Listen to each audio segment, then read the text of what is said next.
Ven, oh Espíritu Santo, llena los corazones de tus fieles, enciende en ellos el fuego de tu amor. Envía tu Espíritu y serán creados. Y renovarás la paz de la tierra. Oremos. Oh Dios, que habéis iluminado los corazones de tus fieles con la luz del Espíritu Santo, danos gustar todo lo recto según el mismo Espíritu y gozar siempre de su consuelo. Por Jesucristo nuestro Señor. Amén. Inmaculado Corazón de María, Sea la salvación del alma mía.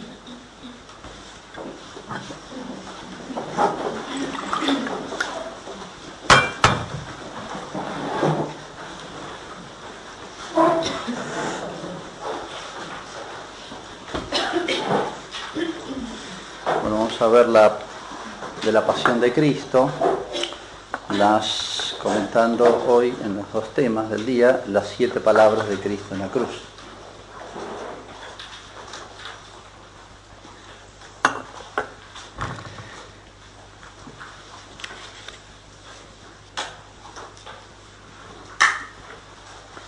Estas 7 palabras que no son casuales, sino en fin todo pensado, como bien decía San Agustín,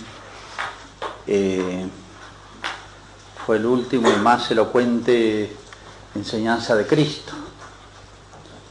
Y según San Roberto Bellarmino, todo lo que enseñó en su vida, se puede decir, está sintetizado en estas 7 palabras en la cruz. Siempre se ha visto la cruz, no solamente el lugar del sacrificio, sino también el testamento, las palabras tan breves, las expresiones tan breves, pero tan elocuentes, ¿no? Decía San Agustín, lignum in quo fixa erant membra patientis, essian cátedra fuit magistri docentis. Como acostumbra San Agustín decirlo poéticamente, el lignio de la cruz en el cual estaban fijados los miembros pacientes que sufrían, también fue la cátedra del maestro enseñante que enseñaba. Bueno, conocen ustedes todos los detalles de cómo eran las crucifixiones entre los romanos. Todo esto está muy reglamentado al estilo romano. Tenían muchas maneras de sacrificar, de ejecutar, y la cruz era el peor. No solamente por los dolores, sino que era la pena también para esclavos o los delitos más graves de Roma, que era la traición a la patria. Los judíos piden no la muerte de Cristo, sino piden la crucifixión. Y al pedir la crucifixión, tal vez están recordando que el texto del Deuteronomio, donde dice, maldito aquel que cuelga del madero.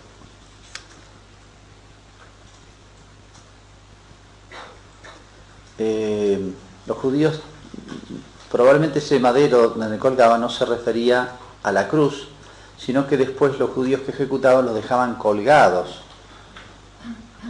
a los ejecutados un tiempo como castigo ejemplar, ¿no? Pero de todas maneras eso se aplica a la cruz, de manera que piden lo más duro para Cristo. Y un sentido teológico tiene para los judíos de la maldición de Dios. Lo peor, ¿no? Ahí uno ve la intensidad y la profundidad del odio de los judíos. Bueno, está comprobado históricamente todos los detalles que cuentan los evangelios, lo cual confirma la veracidad, ¿no?, de todo esto. La causa de la condena, todo esto estaba reglamentado, ¿no? La flagelación previa, había flagelación que llegaba casi hasta la muerte, y la de las crucifixiones no, porque evidentemente tenían que morir en la cruz. Como saben ustedes, para extender a veces el sufrimiento, ponían una especie de como un cuerno de rinoceronte donde se sentaba, estaba apoyado en la entrepierna, para que durara más y podía estar 2 o 3 días en la cruz, para extender más la vida y que la gente lo viera. Por eso se crucificaba fuera de la ciudad y en el borde de los caminos. Fuera de la ciudad porque los antiguos distinguían la ciudad de los vivos y la ciudad de los muertos. No había que mezclarlas. Nunca jamás se enterraban en la ciudad. La necrópolis, la ciudad de los muertos, deben estar lejos. Pero en los caminos, para que la gente que entrara y saliera viera, eran castigos ejemplares, ¿no?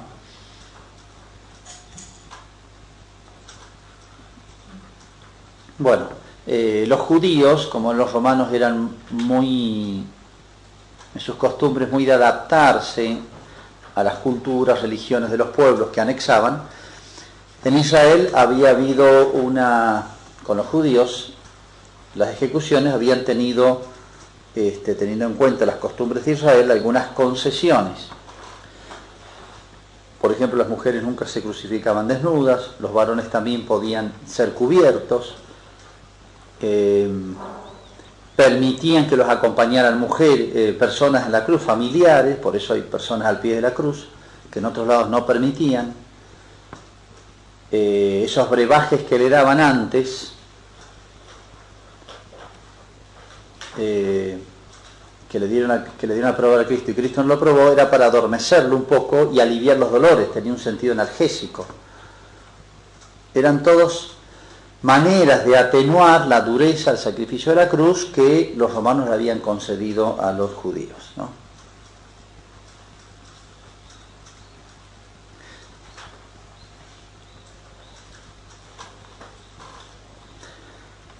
Bueno, conocemos todos los procesos, los tres juicios que se le hacen a Cristo son ilegales. Los judíos necesitan del sí de Pilatos porque legalmente ellos no tenían el ius gladi. Roma le había sustraído, lo hacía cuando anexaba un país, le dejaba todo lo que podían sus autoridades religiosas, civiles, menos aquello que podría entrar en conflicto con Roma o que necesitaba Roma para gobernar un país. Entonces podían imponer penas menores los judíos, pero no la pena de muerte. Pero como a Cristo lo quieren matar, necesitan delitos que sean delitos para el derecho romano. Por eso esbozan delitos de que se hace rey y todo eso, o no quiere pagar los impuestos. Pilato se ve que después se da cuenta que no son reales, que son acusaciones falsas, entonces no los tiene en cuenta para condenarlos, ¿no? Pero Pilato se ve acosado por los judíos que quieren matarlo y necesitan el sí de Pilato, pues ellos no pueden ejecutar a nadie. El ius gladi lo tiene Roma. Entonces Pilato llega a una fórmula intermedia. Yo no encuentro delitos, no hay delitos para Roma, pero si para ustedes hay delito, háganse cargo. Entonces dice, caiga su sangre sobre nosotros y sobre nuestros hijos, como diciendo, nos hacemos cargo. Y entonces Pilato concede, autoriza la muerte. Pilato le temía a los judíos porque había tenido conflictos anteriores y los judíos tenían influjo en Roma. Se habían tenido varios conflictos y lo habían hecho retractar a Pilatos, ya 2 veces.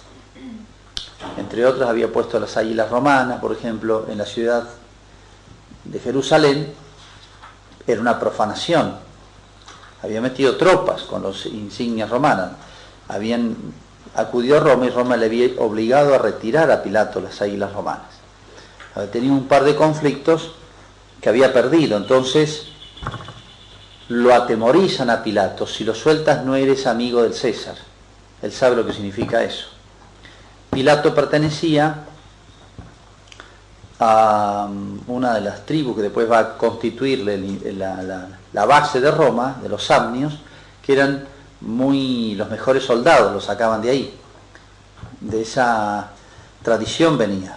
Y era de una especie de, llamémosle, de una nobleza de provincia, ascendente. Entonces Pilato estaba en una situación, no era de la clase patricia más alta romana, que tenía más apoyo tradicional y familiar, sino de una clase media, noble, ascendente. Entonces cuidaba mucho su puesto y muy interesado en avanzar, en crecer. Entonces se encontraba en situación difícil. La provincia que le tocó era difícil.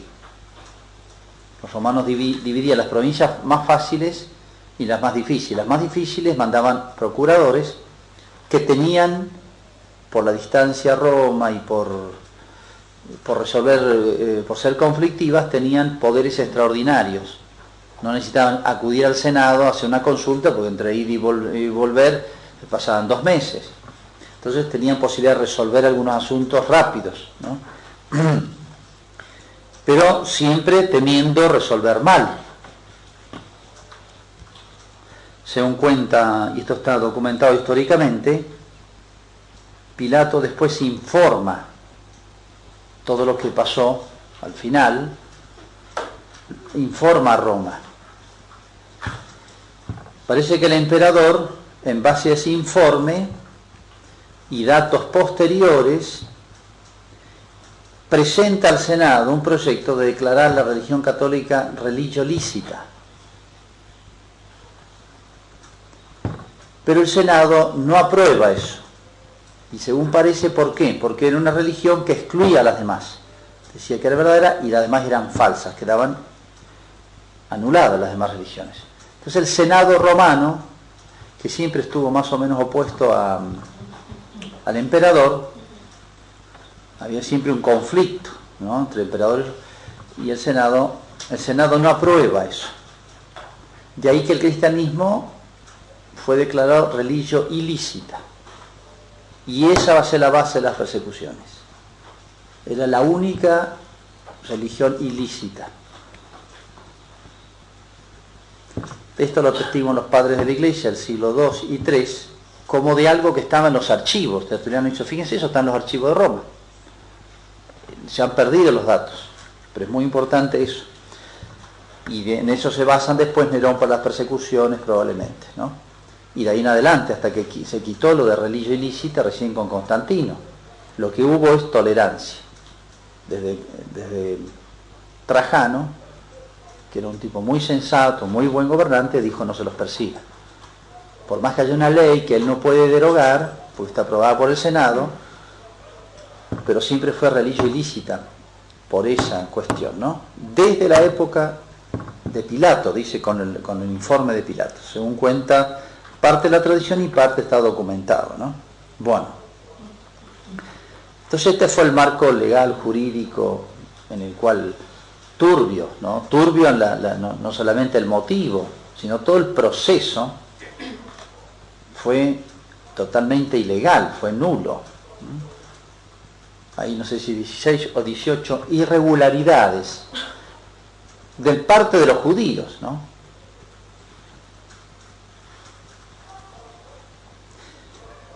Bueno, llegamos a la cruz, ¿no?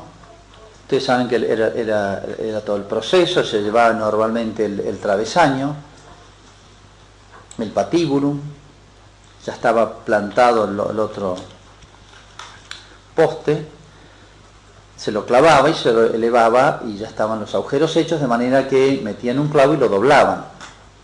Probablemente ha sido así. La primera palabra de Cristo en la cruz, Padre, perdónalos porque no saben lo que hacen, probablemente por la manera como lo cuentan los evangelistas, y decía, esta frase la ha repetido muchas veces, y es natural que podría haber sido, Padre, perdónalos, al llegar y al comenzar la última parte más terrible y dolorosa, que es cuando se lo clama en la cruz. Probablemente la ha repetido muchas veces esto, o la ha ido repitiendo casi en medio de sus tormentos, ¿no?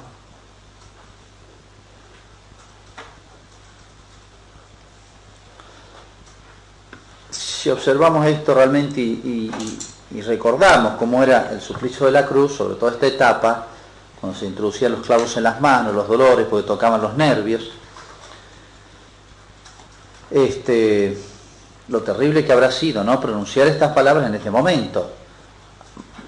Muchos hombres perdonan, pero años después.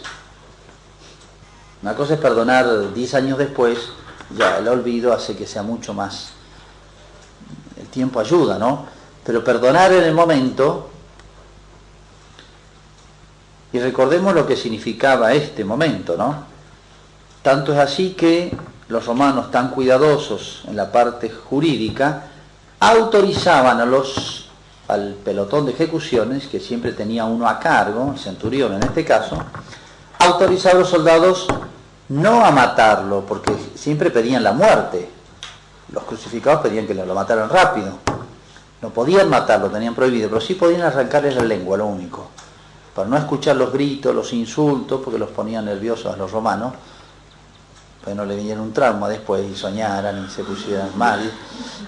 Podían arrancarles la lengua nada más. Lo que tienen que haber sido la situación de los condenados, ¿no?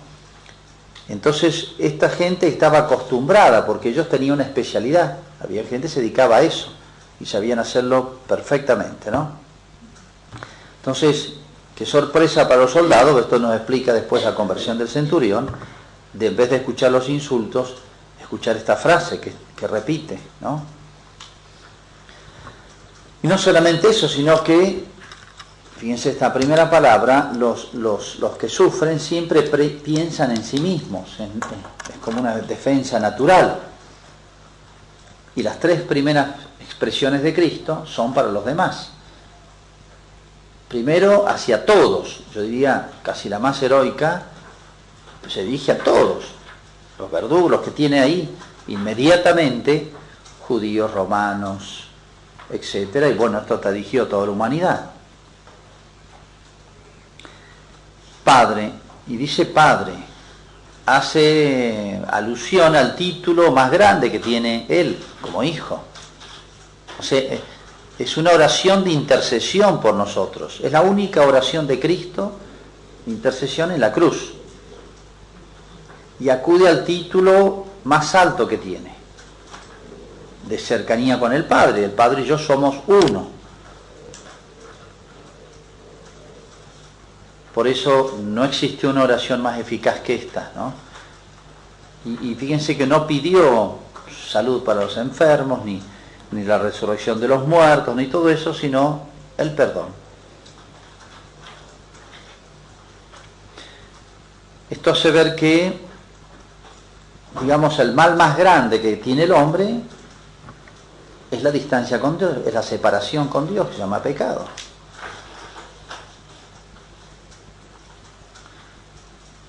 Nosotros tal vez no nos damos cuenta de lo que significa, que es el único mal, ¿no? La cultura moderna, fíjense de cuántas maneras disimuladas no quiere hablar del pecado, el mal, la culpa, no existe, hasta en el derecho. Todo el garantismo es que no hay malos, no hay delitos, todos son o explicaciones psicológicas.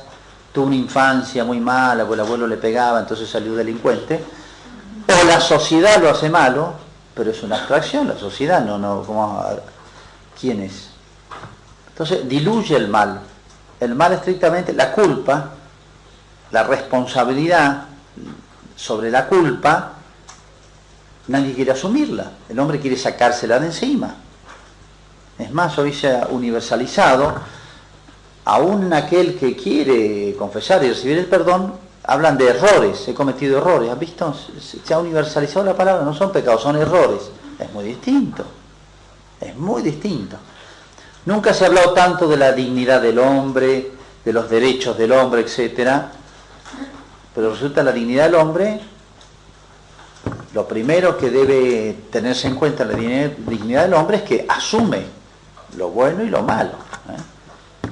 Pero no queremos asumir lo malo. Es como no querer reconocer que el hombre tiene esa máxima debilidad, fragilidad o terrible responsabilidad sobre las obras malas. Me hago cargo. Y el mal, la obra mala, supone castigo, no premio. San Agustín cuenta, después que se convierte, él se estudia, porque yo me hice maniqueo. Entonces va dando las explicaciones. ¿Por qué se hizo maniqueo? ¿Qué le fascinó del maniqueísmo? Y es fascinante. Pero entre otras cosas, ¿por qué fascinaba el maniqueísmo? Porque nos quitamos la culpa de encima. Lo que peca es algo que hay en mí que no soy yo.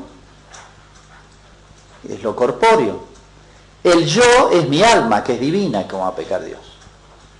Dios no peca. Dios no se pone contra Dios. ¿Qué es lo que peca? Algo que está en mí, mi cuerpo, que no soy yo. Entonces, peca todo lo que quieras. Total, ¿qué? No soy yo. Es algo que está en mí.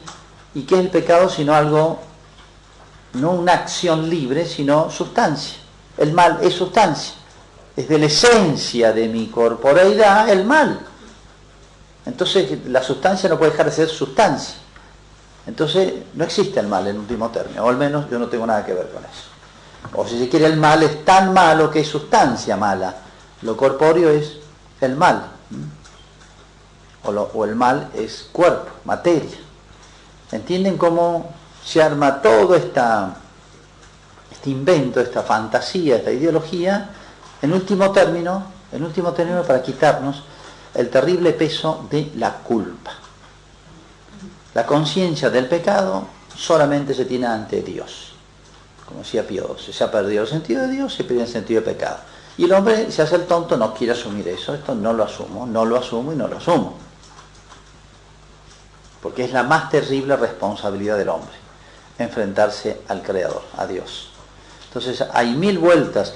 Y interesante cómo las modernas corrientes, desde las psicológicas, psiquiátricas, pedagógicas, políticas, sociales, del derecho, etcétera, todas, hay un fondo en todos: eliminar la culpa. No hay malos.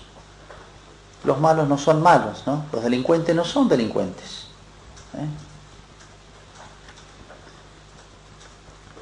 Pero ¿qué dice Cristo en la cruz? Le dice a todo el mundo, y lo dice al mundo moderno, a la cultura moderna: Padre, perdónalos. Lo único que pide Cristo en la cruz. Como diciendo, acá vamos a lo esencial, a lo sustancial. De aquí en adelante todo viene después, ¿no?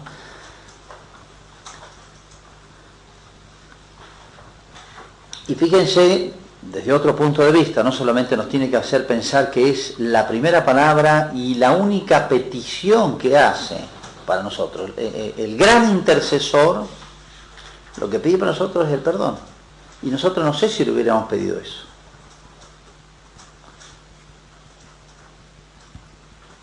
Viste otro punto de vista, en este momento qué difícil es, no solamente está dando un ejemplo, sino que está intercediendo. Es una oración de Cristo esta. Nos está dando un ejemplo de perdón de los enemigos, todo lo que sea.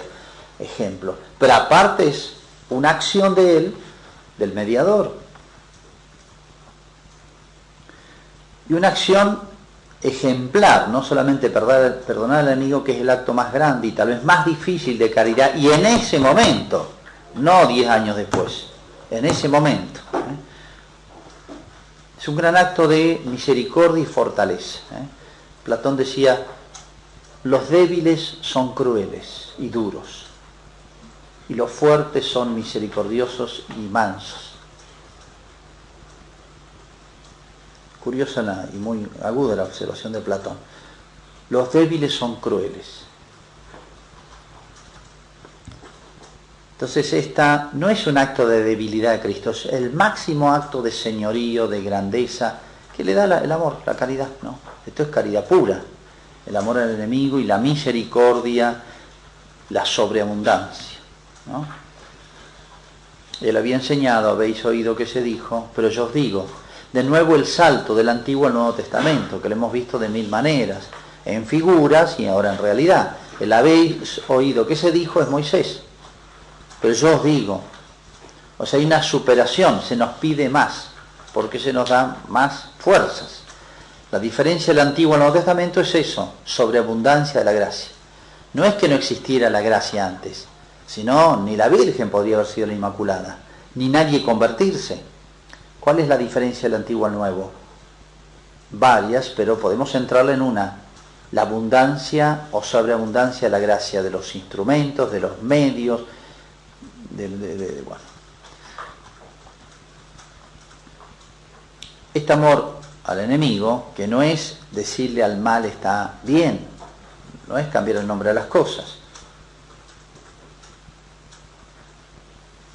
es específicamente cristiano, la capacidad de perdonar, ¿no? Y la capacidad de hacer bien al que me hace mal. Y el primer bien que tengo que hacerle al que me hace mal es apartarlo del mal. Es la más grande caridad, no decirle No es nada tu actitud, tu pecado, tu vida, no es poner todos los medios para que esa persona cambie y de malo pase a ser bueno. Es la conversión, ¿no? Entonces, eso es lo que ofrece Cristo desde la cruz. Como diciendo, la oración más universal y para todo el universo es esta. Es como el gran testamento de Cristo, ¿no? El gran fruto de la pasión de Cristo. Después vendrá otros. Sí, la resurrección de la carne, todo lo demás, pero este es el fruto, porque es la miseria del hombre. Lo está indicando Cristo con su petición, ¿no?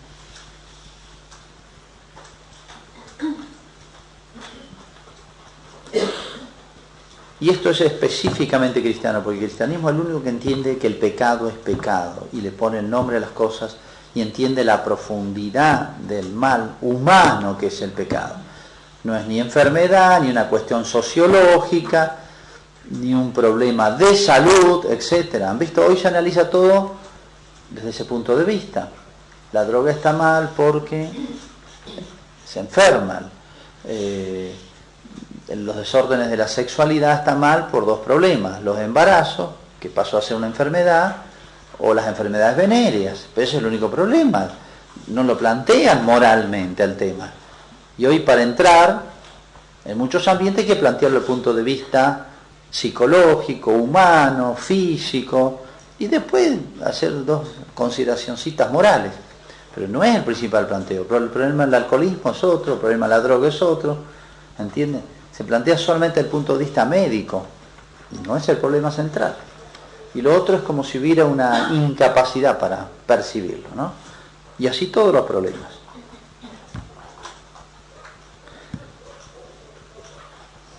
Bueno, de este gesto de Cristo, que digamos está haciendo una afirmación antropológica importantísima, Cristo en la cruz. El mal de la humanidad, con mayúscula, es el pecado, ¿no?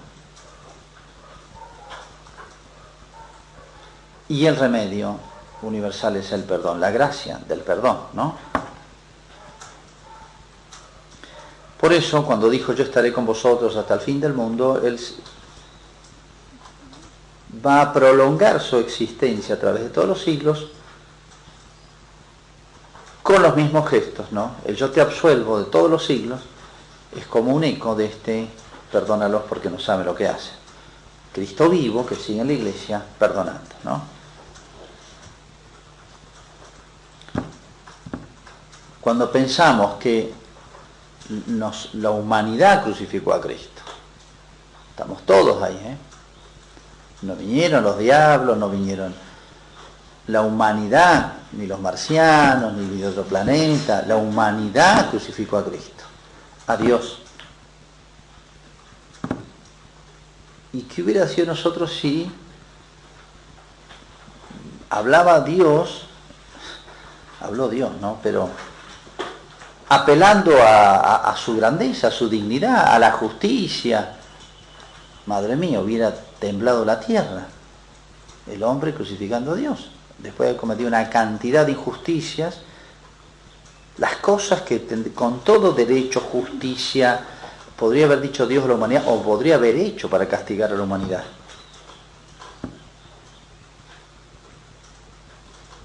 Qué sorpresa, ¿no? Que hablando Dios, en el medio de este gigantesca injusticia, delito, pero gigantesca injusticia, la más grande de los siglos, habla Dios, que es la víctima, y escuchamos el perdón.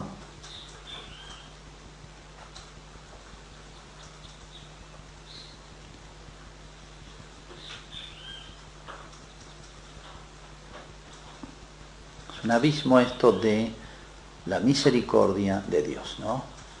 Y no es que Dios no vea nuestro pecado, no se dé cuenta, no es ni debilidad ni ignorancia. Esta gran oración de Cristo de intercesión, tan sorpresiva porque viene de Dios que podría haber apelado a la injusticia que se estaba haciendo y haber con toda legitimidad, ¿no?, aplicado un castigo, ¿no? Nos hace ver no solamente el valor de la oración. Cristo acá es el mediador, ¿no?, sino también la oración del que sufre. La oración más poderosa que existe en la tierra, o sea, si hay dos oraciones poderosas en la tierra, es la del que sufre y la del sacerdote. Y acá se unen las dos cosas, el sacerdote que sufre, ¿no?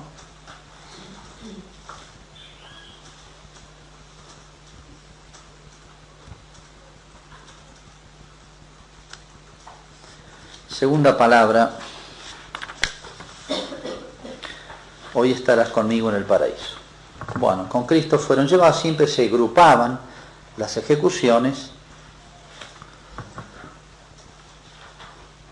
probablemente los tres atados. En la Santa Sábana se ha descubierto a la altura del tobillo del pie de Cristo como que una soga ha corrido la sangre,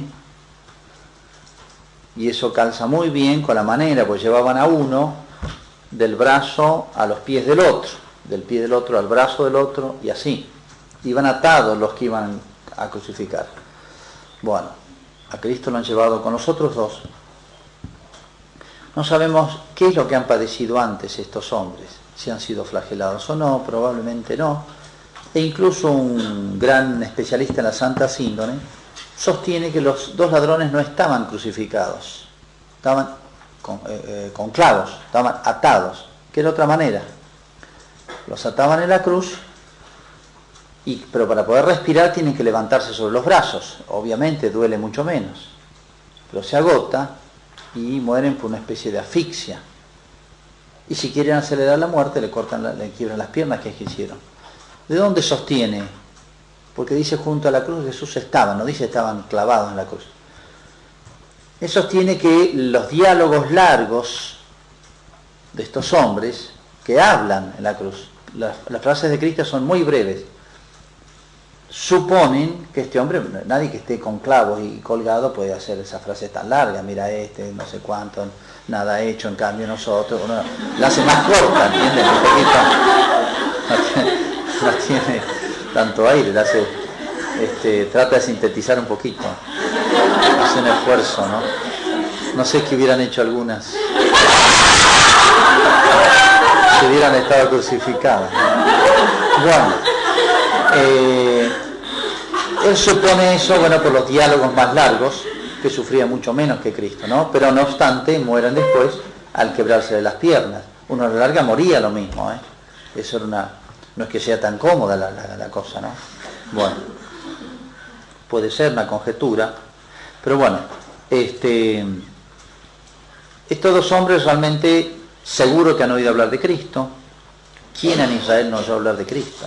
Lo habrían visto, lo habrán escuchado, lo habrán, qué sé yo. O sea, no es que no tuvieran conocimiento de Cristo, pero tal vez nunca han tenido la inquietud de acercarse, escucharle, aprender y seguirlo. Medio la fuerza lo tiene que ponerse al lado de Cristo ahora, ¿no? Uno ante todo ve las vueltas de la vida, ¿no? Este hombre, cuando pensaron, se nos acabó todo acá. Nunca pensaron este final, por lo menos el buen ladrón. Como a veces Dios nos sorprende en su providencia, permitió que este hombre fuese sorprendido, fuese tomado preso, juzgado, y bueno, se me acabó la vida. Y resulta que nunca, minutos antes, nunca hubiera pensado que este hombre iba a robar el cielo, el mejor robo que se hizo en su vida, ¿no?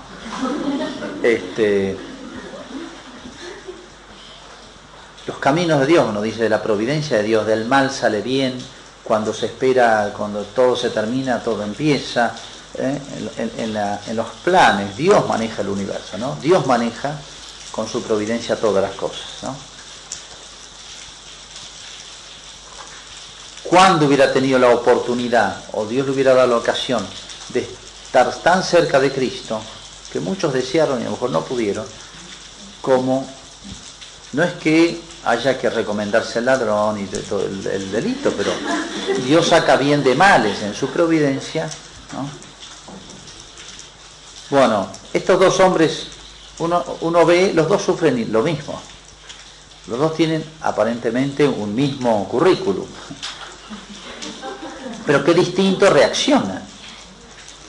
Da la impresión por los textos de los evangelistas que al principio los dos estaban enfurecidos, porque el dolor prueba y saca lo que hay dentro de uno. El dolor muestra lo que hay dentro de uno, a nosotros y a los demás. Por eso Cristo quiso ir a la cruz para mostrar más. Nunca fue más virtuoso ni menos Cristo, siempre fue igualmente santo, pero se vio más virtud en la cruz, resplandeció más. Estaba como escondido, digamos. En cambio, estos dos hombres, la misma prueba, el mismo itinerario probablemente, y sin embargo, qué reacción distinta. Da la impresión de que en uno de ellos hay una conversión, porque al principio parece que los dos reniegan de Cristo. Bueno,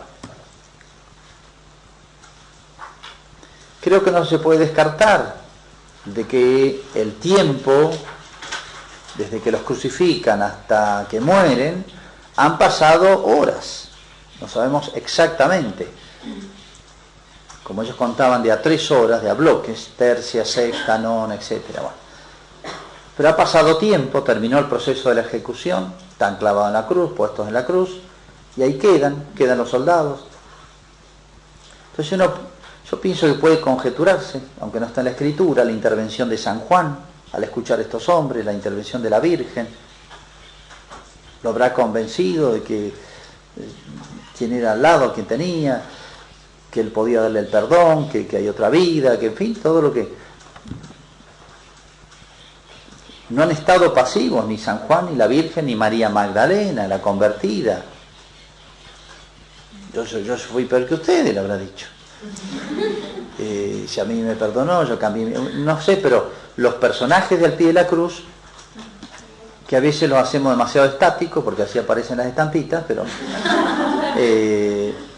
yo creo que no pueden haber sido indiferentes no solamente a Cristo, sino a los otros dos. ¿Qué les enseñó Cristo? ¿Qué hubiera hecho Cristo? Ahora ya casi no lo puede hacer, pero ¿qué aprendieron de él? ¿Qué vieron de él? Yo creo que es legítimo suponer alguna intervención, porque acá hay un cambio y hay algo extraordinario, ¿no? La frase del buen ladrón es hermosísima. Nosotros pagamos nuestras culpas, nada ha hecho, es inocente, ¿no? Y la otra frase que realmente para mí se la soplaron, porque no puede ser.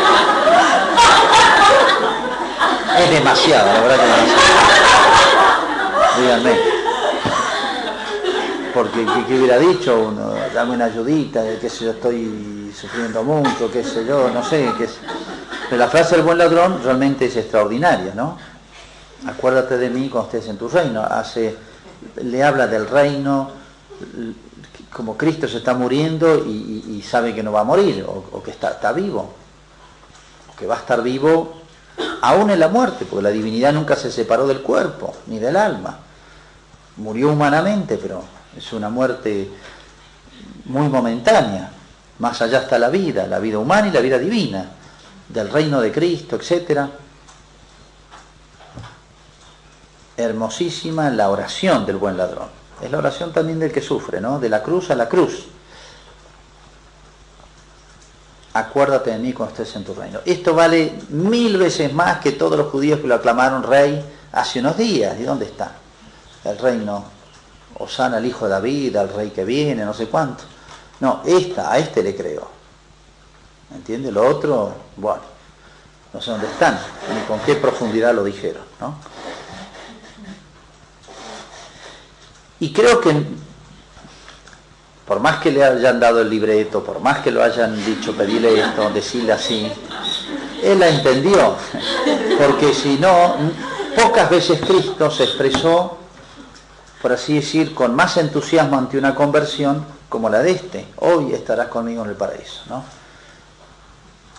Ni en Israel he encontrado tanta fe, ¿se acuerdan cuando le dijo al centurión? Pero esto vale mucho más. La frase esta para mí refleja mucho más profundidad. que solamente San Pedro, cuando inspirado por el Espíritu Santo, tú eres el Cristo, el Hijo de Dios vivo. Pero aquí incluso no solamente lo confiesa lo que dijo Pedro, sino es un acto de humildad muy grande. Acuérdate de mí, ni siquiera le exige, simplemente le pide, como un mendigo que no merece nada.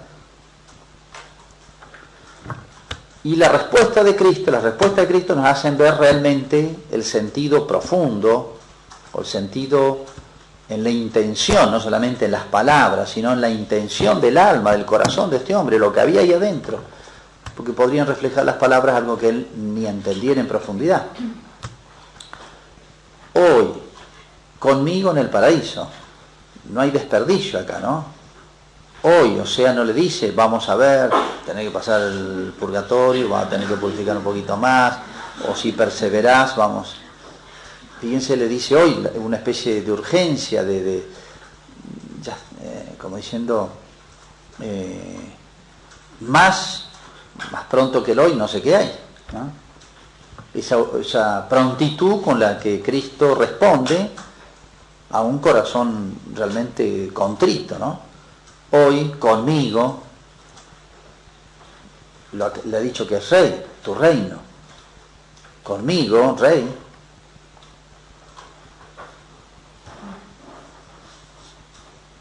Y en el paraíso de golpe acá evoca todo aquello inicial, como decir, en términos humanos que él podía entender, la cruz no era precisamente el paraíso, o sea, qué contraste de lo que está viviendo acá y de lo que le ofrece Cristo, el paraíso. Para un judío el término era muy claro. Entonces realmente cuando Cristo responde así estas oraciones, uno dice que hay algo grande, ¿no? Hay que apropiarse, como la iglesia se apropia, no soy digno de que entres en mi casa, etc. La iglesia se apropia esas frases que han despertado la aprobación de Cristo, y ojalá que las dijéramos siempre con la misma intención. Es una ejaculatoria, y que tantas veces nosotros también tenemos que repetir, ¿no?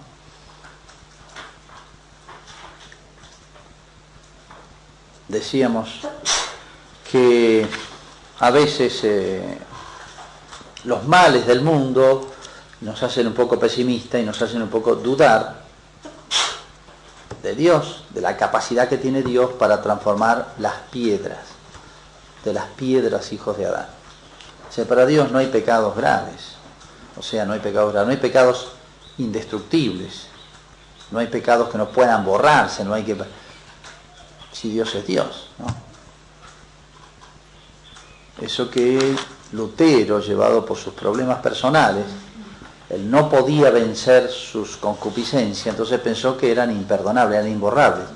En el fondo, un hombre muy pagado de sí mismo, confiado de sí mismo, no tenía sentido de Dios, porque para Dios crear un grano de arena y el universo al mismo esfuerzo, perdonar un venial y un pecado gravísimo para Dios es lo mismo.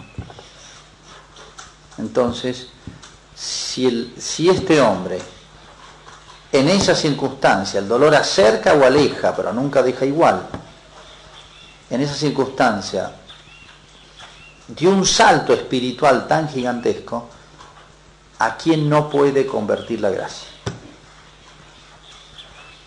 Entonces, no me aflijan ni mis pecados ni los pecados del mundo. Basta con tener lo único que pide Dios es esa actitud, la humildad de la contrición. La contrición y la humildad de sentir o reconocer la necesidad del perdón, que me lo regalen, que me lo den. La contrición del corazón y la confianza en la misericordia. Si Judas hubiera escuchado este diálogo, tal vez hubieran cambiado para él la vida, ¿no? Bueno, tercera palabra de Cristo. Mujer, aquí tienes a tu hijo, la Virgen. En las tres palabras, fíjense, Cristo está pensando en los demás, siempre.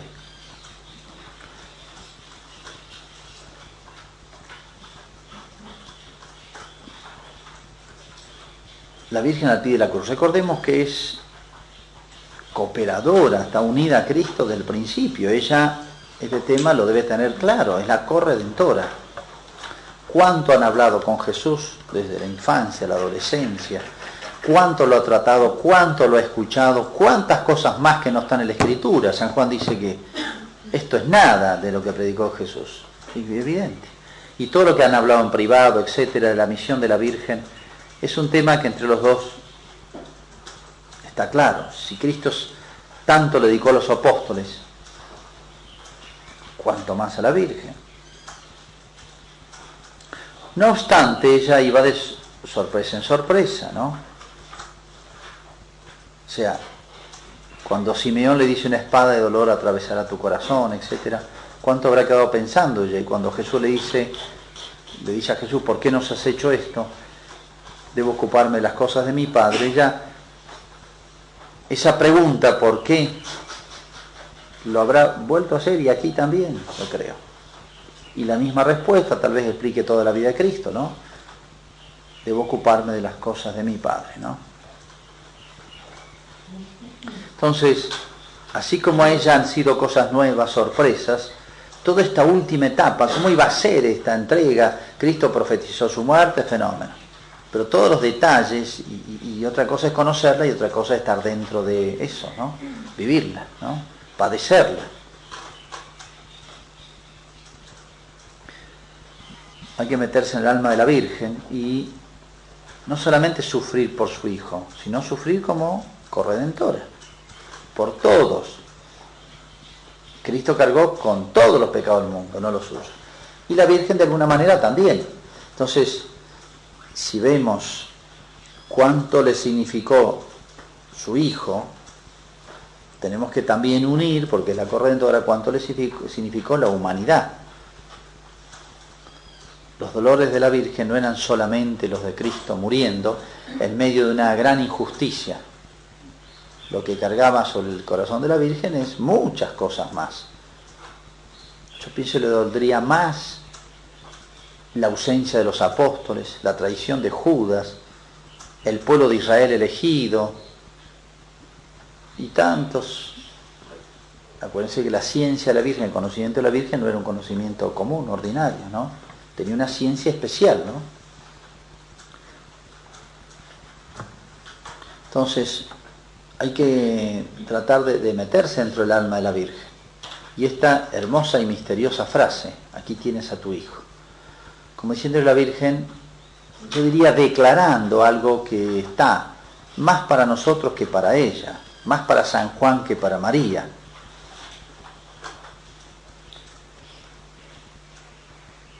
Le encomienda en este momento que tiene que haberse grabado tanto a fuego en San Juan, en María Magdalena y los demás que estaban ahí, como diciendo yo me voy, pero sigue tu misión. La Virgen precede y sobrevive a Cristo, ¿no? Entonces tiene una misión que cumplir, o sea, más por María, que me parece lo debe tener más que claro, declara esto para la iglesia naciente. Ahí están primeros miembros de esta iglesia. Como diciendo, yo me voy, pero no quedan huérfanos, ¿eh? Es como la prolongación de la presencia de Cristo, la Virgen. Entonces, encomienda y declara más bien una misión. Y así como guardaba en el corazón todos los sucesos de la vida de Jesús, dolorosos, porque te buscamos con angustia, pero que tenían un sentido, no es un dolor por el dolor. También guardará en el corazón todos los sucesos de San Juan, de María Magdalena, de la iglesia naciente. Y cuando uno conoce ese primer tramo de la iglesia naciente por los hechos de los apóstoles y por la historia, uno ve cuánto habrá también la Virgen sufrido por todas las persecuciones a la iglesia. Acuérdense el martirio pronto de San Esteban, de uno de los apóstoles, después uno por uno fueron muriendo. No sabemos exactamente cuánto más vivió la Virgen, pero todo lo que ha visto las persecuciones a la iglesia, ¿no? Entonces esa maternidad de la Virgen dolorosa, cómo se va a ejercer y cómo la iglesia primitiva la va a tener tan presente a la Virgen. Es muy significativo que la primera oración que se conoce a la Virgen es el Subtum Presidium, que ya hay textos en el año 180, pero en muchos lugares distintos, en muchas lenguas. ¿Y qué significa?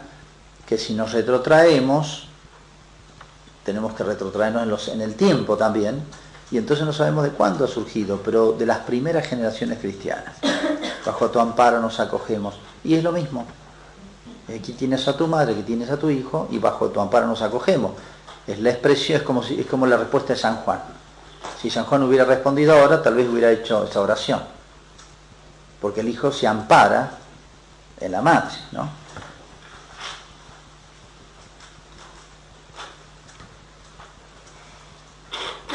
Uno recuerda a Santa Teresa cuando pierde a su madre, dice que tenía adolescente, tenía creo que 14 años, y cuando llegó a la casa, ya la enterraron del cementerio, sintió el vacío de la madre y que nunca más la iba a ver. Y se le dio una tristeza tan grande y fue corriendo a la iglesia, a una imagen que todavía está en la iglesia, donde fue a ver a Santa Teresa y le pidió a la Virgen que fuera su madre. Y desde entonces como si hubiese captado para siempre el lugar de la Virgen en su vida, ¿no? En ese momento de dolor es donde se percibió más patentemente, más vivamente, la maternidad de la Virgen, ¿no? Hay momentos en que el hombre está más sensible para entenderla. El momento de tanta sensibilidad, por así decir, de la Iglesia, esta experiencia de San Juan, de María Magdalena, etcétera, que pronto la han transmitido a la Iglesia. Todo esto es de la Iglesia, no es particular de uno de los apóstoles ni de María Magdalena, ¿no? Como lo habrán difundido e inculcado a la Iglesia, o sea, nació tan naturalmente, no nació de una encíclica la devoción a la Virgen. Nació de la vida, ¿eh? Esto se fue contagiando y transmitiendo y bueno, estos recuerdos, imagínense, era Cristo, no era un prócer o ni siquiera un santo. Entonces, ¿cómo marcaron a toda la Iglesia el papel de la Virgen que iba a ocupar, ¿no? Está en el testamento de Cristo, ¿no? En sus últimas palabras, que son las que más nos han marcado. Bueno, dejamos aquí, porque aquí dice que se oscureció todo. Esa oscuridad, obviamente, tiene un múltiple sentido. Es como si hubieran dos momentos en la cruz, como si la oscuridad dividiera dos momentos, y divide las palabras de Cristo en la cruz. Vamos a ver las que siguen, que me parece pueden interpretarse bien, sin violentar con esquemas así artificiales, como el momento del sacrificio, donde va a hablar la víctima y después va a hablar el sacerdote. Dos palabras son de la víctima y dos palabras son del sacerdote. Bueno, esta oscuridad que divide la pasión, el momento de la cruz, en dos, lo parte por la mitad, es como un homenaje, por un lado, de la creación, como también las dos ciudades, el bien y el mal, en su momento culminante, ¿no? Tiene como un múltiple significado. Y también pueden expresar el dolor, es el homenaje de la creación, de dolor, de los que comprendían lo que estaba pasando aquí, de luto, de dolor, de compunción, etc. O sea, hasta la creación se hizo eco de lo que no confesaban los hombres, como la confesión de la creación, como después va a ser el terremoto, etc. Se abrieron las piedras. Cuando los hombres no confiesan a Dios, por algún lado, Dios se las arregla para que se haga patente de que aquí hay alguien que es más que hombre, ¿no? Bueno, así que dejamos aquí para comentar después las otras 4 parágrafos.